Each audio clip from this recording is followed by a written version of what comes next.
Paparan dari negeri di bawah bayu, operasi Pesta Ria di Kompleks Sukan Kota Kinabalu likas di arah tutup serta-merta. Laporannya langsung bersama Suaran Shah di Kota Kinabalu. Silakan Suaran.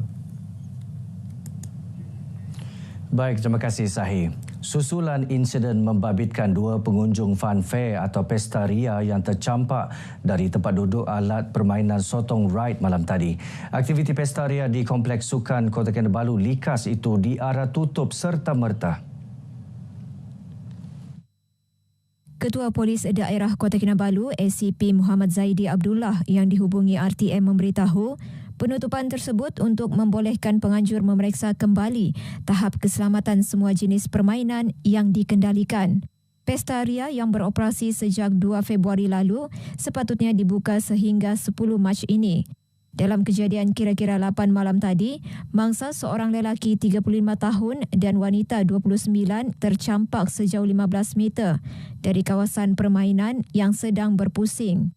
Kedua-dua mangsa yang mengalami kecederaan di kepala kini dirawat di Hospital Queen Elizabeth II.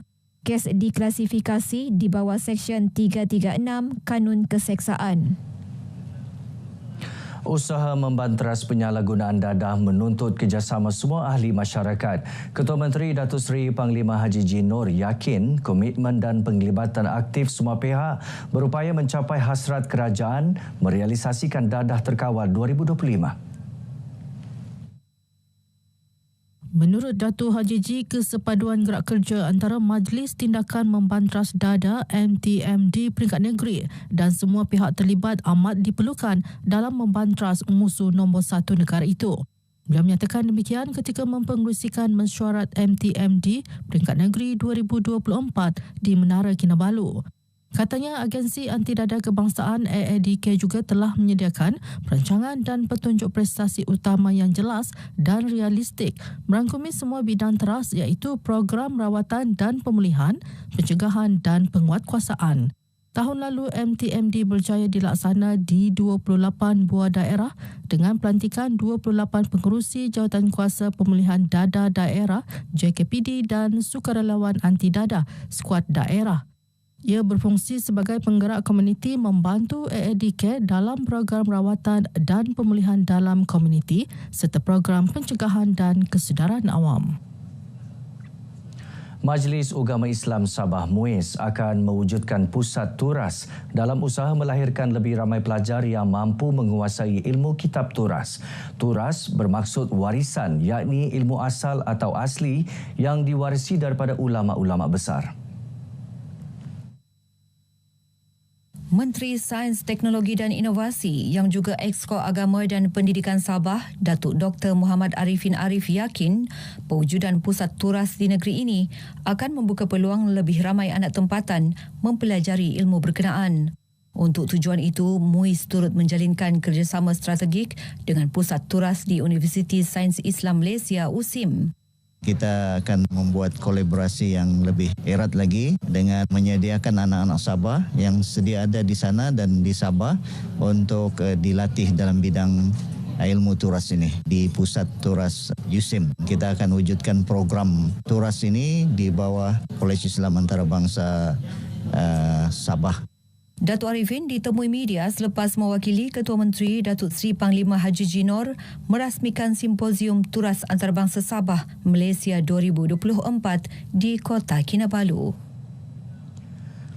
Pelbagai usaha yang dilaksana Jabatan Pendidikan Negeri Sabah bagi menurunkan kadar keciciran murid ke sekolah telah menunjukkan kejayaan. Focal Person Kebangsaan Kementerian Pendidikan KPM, penglibatan ibu bapa, komuniti dan sektor swasta PIBKS Sabah, Muhammad Arif Tun Sakaran berkata ia dapat dilihat apabila kadar keciciran murid semakin menurun setiap tahun.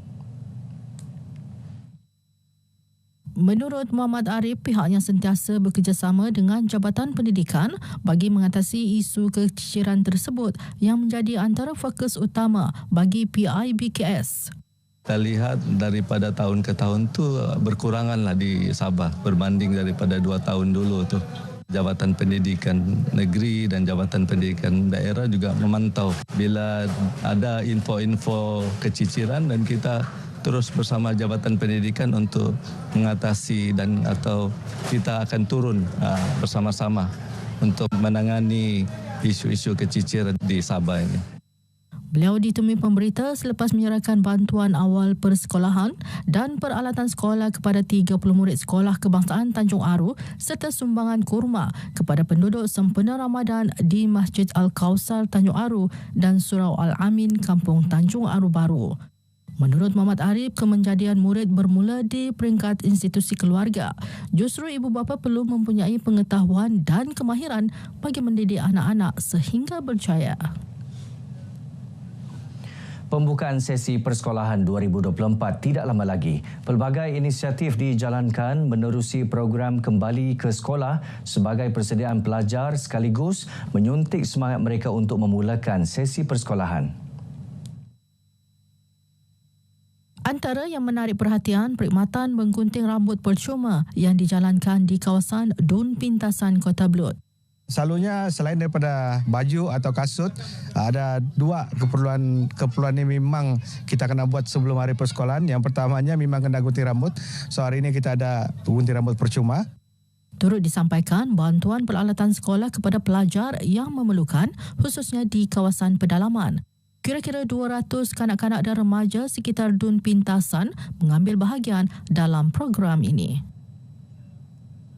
Sementara itu di Kota Belud, 400 orang pelajar tahun 1 di 9 buah sekolah sekitar menerima sumbangan sempena program kembali ke sekolah 2024. Antaranya SK Taun Gusi, SK Labuan dan SK Jawi-Jawi.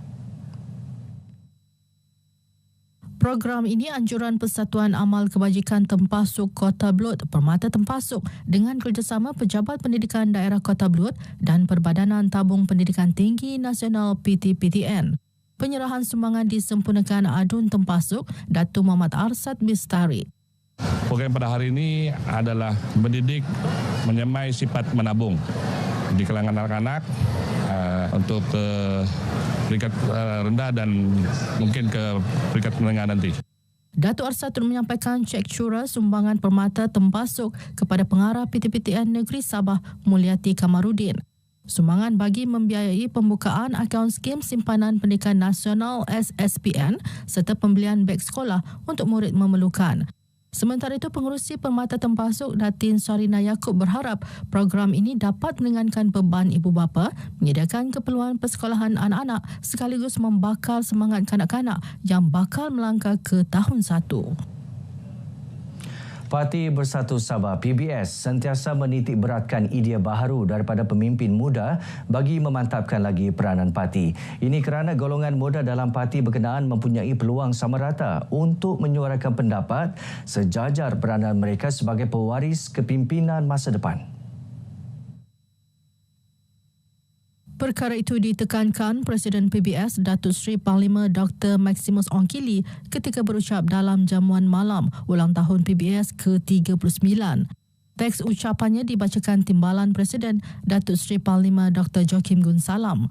Dalam masa sama, Datuk Dr. Maximus mahu pemimpin PBS meneruskan usaha mendekati ahli di peringkat akar umbi bagi memastikan parti tempatan tertua di Sabah itu kekal relevan dan diyakini rakyat.